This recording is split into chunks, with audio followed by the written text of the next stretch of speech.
Hi friends, welcome to news pocket. Jammu Kashmir పోలీసులు పెద్ద ఎత్తున యాక్షన్ ప్లాన్కు దిగారు. రీసెంట్గా ఢిల్లీలో బాంబ్ బ్లాస్ట్ జరిగిన తర్వాత ఈ యాక్షన్ ప్లాన్ అనేది మొదలుపెట్టారు. ఎందుకంటే ఈ బాంబ్ బ్లాస్ట్కు సంబంధించి ప్రధాన మూలాలు కశ్మీర్ నుంచే బయటికి వచ్చాయి కాబట్టి అక్కడ ఉన్న మసీదులు, మదర్సాలతో పాటు నిషేధిత జమాతే ఇస్లామీ సంస్థకు సంబంధించిన అనేక మంది వ్యక్తుల ఇళ్లలో కూడా ఈ సోదాలు జరుపుతూ ఉన్నారు. మదర్సాలలో ముఖ్యంగా లోకల్‌గా ఉన్న వ్యక్తులే అక్కడ బోధన చేస్తూ ఉన్నారా? లేదంటే ఎవరైనా బయటి వ్యక్తులు అందులో ప్రవేశించి విద్యార్థుల్లో ఉగ్రవాద భావజాలాన్ని ఏమైనా నూరిపోస్తూ ఉన్నారా? అనే విషయానికి సంబంధించి అనేక పత్రాలను స్వాధీనం చేసుకుని వాటిని పరిశీలన చేస్తూ ఉన్నారు. అంతేకాకుండా లోకల్‌గా ఉన్న మసీదులో అథారిటీకి సంబంధించి కూడా అక్కడ ఉన్న వాళ్ళందరికీ సంబంధించి పత్రాలను 7 రోజుల్లోగా మాకు సమర్పించాలి అని జమ్మూ కాశ్మీర్ పోలీసులు అందరికీ కూడా నోటీసులు పంపారు. దీంతోపాటు జమాతే ఇస్లామీ నిషేధిత సంస్థకు సంబంధించిన వ్యక్తులకు ఉగ్రవాదులకి ఏమైనా లింకులు ఉన్నాయా అనే విషయానికి సంబంధించి కూడా వాళ్ళ ఇళ్లలో సోదాలు జరుపుతూ ఉన్నారు.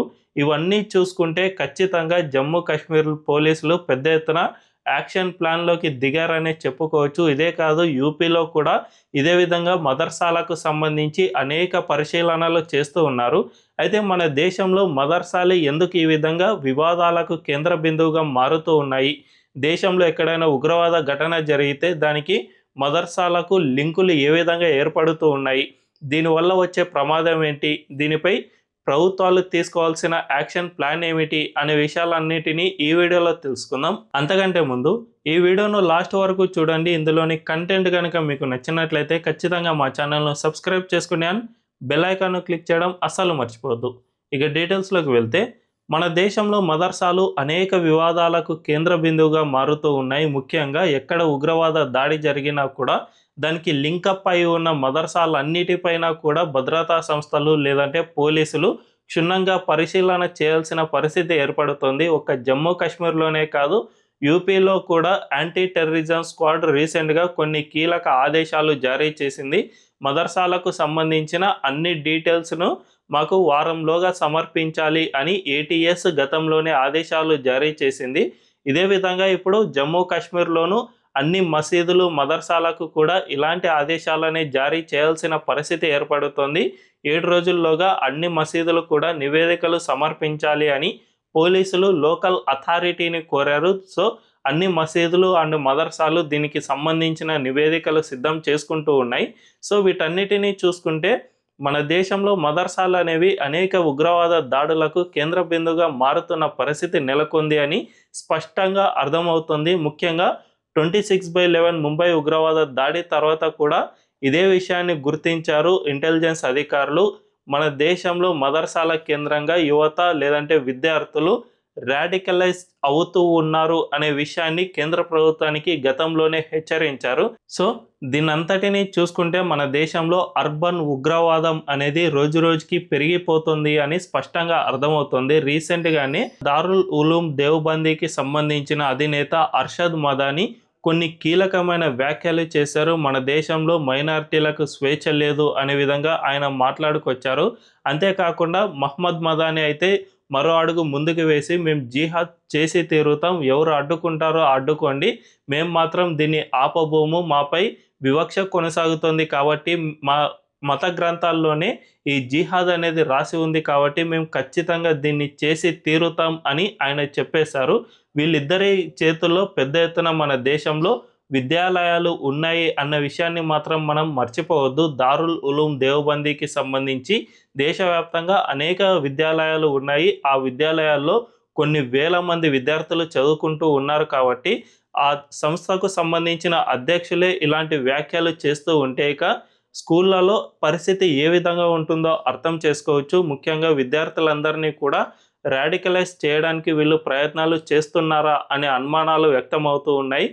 కొద్ది సంవత్సరాల క్రితం యూపీలో పెద్ద ఎత్తున మదర్సాలపై యాక్షన్ ప్లాన్ తీసుకోవడానికి కూడా ఇదే ప్రధాన కారణం అని తెలుస్తుంది. 2022లో అక్కడ పెద్ద ఎత్తున అక్రమ మదర్సాలు ఏవైతే ఉన్నాయో వాటన్నిటినీ గుర్తించి వాటన్నిటినీ కూడా మూసివేయించేందుకు యోగి ఆదిత్యనాథ్ ప్రయత్నాలు చేశారు. అంతేకాకుండా లీగల్గా నడుస్తున్న మదర్సాల్లో కూడా చాలామంది బయటి వ్యక్తులు వచ్చి అక్కడ విద్యాబోధన చేస్తున్నట్టు కూడా యోగి ఆదిత్యనాథ్ గుర్తించారు. సో వీళ్ళందరినీ ట్యాకిల్ చేయాలంటే ఖచ్చితంగా వాటికి సంబంధించిన అన్ని నివేదికలు ప్రభుత్వం దగ్గర ఉంటే తప్ప ఇది ట్యాకిల్ కాదు అని ఆయన గుర్తించారు. దీనివల్లనే ఎప్పటికప్పుడు ఆ మదర్సాలకు సంబంధించిన అనేక నివేదికలు తెప్పించుకుంటూ ఉన్నారు. దీంతోపాటు అక్కడ ఎవరెవరు వర్క్ చేస్తూ ఉన్నారు, ఎవరెవరు బయటి వాళ్ళు వస్తూ ఉన్నారు అనే దానికి సంబంధించి అనునిత్యం పర్యవేక్షణ సైతం చేస్తూ ఉన్నారు. అంటే పరిస్థితి ఎంత దారుణంగా ఉందో అర్థం చేసుకోవచ్చు. దీంతోపాటు కొద్ది నెలల క్రితం యూపీలో చంగూర్ బాబా అనే వ్యక్తిని యూపీ పోలీసులు అరెస్ట్ చేశారు. ఈయన అయితే ఏకంగా ఇల్లీగల్ మదర్సా నడుపుతూ అందులో విద్యార్థులకు లవ్ జిహాద్కు సంబంధించి అనేక ఉగ్రవాద బోధనలను నూరిపోశాడు అని యూపీ పోలీసులు గుర్తించారు. ఆయన సౌదీ అరేబియా, టర్కీ ఇలాంటి దేశాల నుంచి ఫండింగ్ సైతం తెప్పించుకుని ఇక్కడ విద్యార్థుల్లో ఇలాంటి ఉగ్రవాద భావజాలాన్ని నూరిపోస్తూ ఉన్నారు అనే విషయాన్ని పోలీసులు గుర్తించారు. ఆయన లవ్ జిహాద్ చేస్తూ కూడా విద్యార్థులకు అంటే కులానికి ఒక రేటు నిర్ణయించి, అంటే బ్రాహ్మణ మహిళను లవ్ జిహాద్ చేసే ఒక రేటు, లేదంటే బీసీ వాళ్ళను లవ్ జిహాద్ చేసే మరొక రేటు, ఎస్సీ ఎస్టీ వాళ్ళను లవ్ జిహాద్ చేసే మరొక రేటు, ఈ విధంగా కులానికి ఒక రేటును నిర్ణయించి విద్యార్థులను ప్రోత్సహిస్తున్నారంటే ఇది ఎంత దారుణమో మనం గ్రహించాల్సిన అవసరం ఎంతైనా ఉంది. మన దేశంలో విద్యాలయాలు అండ్ విద్యార్థులను భవిష్యత్ తరాలుగా తీర్చిదిద్దాల్సిన మదర్సాలే ఇన్ని దారుణాలకు కారణం అవుతున్న నేపథ్యంలో ఒక్క జమ్మూ కాశ్మీర్ అండ్ యూపీలో మాత్రమే కాకుండా యావత్ దేశవ్యాప్తంగా వీటిపై క్షుణ్ణంగా పరిశీలన చేయాల్సిన అవసరం ఎంతైనా ఉంది. ఎందుకంటే పాకిస్తాన్ ఇప్పుడు మన దేశంలో వైట్ కాలర్ టెర్రరిజాన్ని ఆశ్రయిస్తున్న పరిస్థితి నెలకొంది.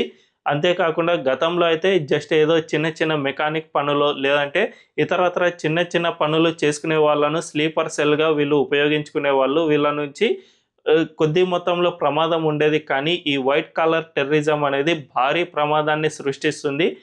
అల్-ఫలాహ్ యూనివర్సిటీ కేంద్రంగా ఏకంగా ఒక టెర్రర్ మాడ్యూలే బయటపడింది. ఇందులో 3000 కేజీల అమ్మోనియం నైట్రేట్, పొటాషియం నైట్రేట్ వంటి పేలుడు పదార్థాలు లభ్యమయ్యాయి. వీళ్ళంతా కూడా డాక్టర్లు కాబట్టి సాధారణంగా దొరికే ఉత్పత్తులతో ఏ విధంగా పేలుడు పదార్థాలను తయారు చేయాలి అనే విషయంపై వీళ్ళకు చాలా క్షుణ్ణంగా అవగాహన ఉంది. అంతేకాకుండా రీసెంట్గా గుజరాత్ ఏటీఎస్ ఒక డాక్టర్ను అరెస్ట్ చేసింది. అందులో ఆయన రైజిన్ అనే ఒక జీవ రసాయనాన్ని తయారు చేస్తూ ఉన్నారు. వీళ్ళంతా కూడా డాక్టర్లు కాబట్టి ఎటువంటి అనుమానం రాకుండా వీళ్ళు వీటిని తయారు చేస్తూ ఉన్నారు. సో ఈ వైట్ కాలర్ టెర్రరిజం అనేది చాలా ప్రమాదకరమైంది.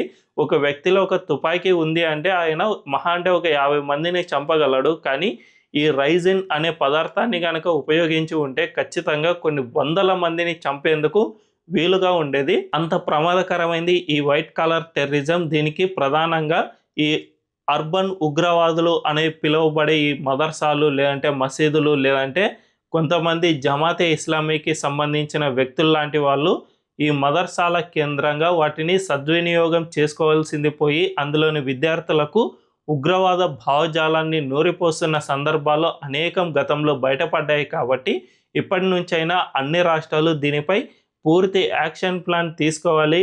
రూల్స్ ప్రకారం నడుచుకునే మదర్సాలను పక్కన పెట్టి రూల్స్కు విరుద్ధంగా అతిక్రమించి ఈ విధంగా ఉగ్రవాద భావజాలాన్ని ఎక్కడైతే నూరిపోస్తూ ఉన్నారో వాటిపై ఖచ్చితంగా యాక్షన్ ప్లాన్ తీసుకోవాల్సిన అవసరం ఎంతైనా ఉంది. లేకపోతే మన దేశం ప్రమాదంలో పడే అవకాశం ఖచ్చితంగా ఉందనే చెప్పుకోవచ్చు. ఈ వీడియోపై మీ అభిప్రాయం ఏంటో కామెంట్ల రూపంలో తెలియజేయండి. అండ్ ఈ వీడియో కనుక మీకు నచ్చినట్లయితే ఖచ్చితంగా మా ఛానల్లో సబ్స్క్రైబ్ చేసుకుని బెల్ ఐకాన్ క్లిక్ చేయడం అస్సలు మర్చిపోవద్దు.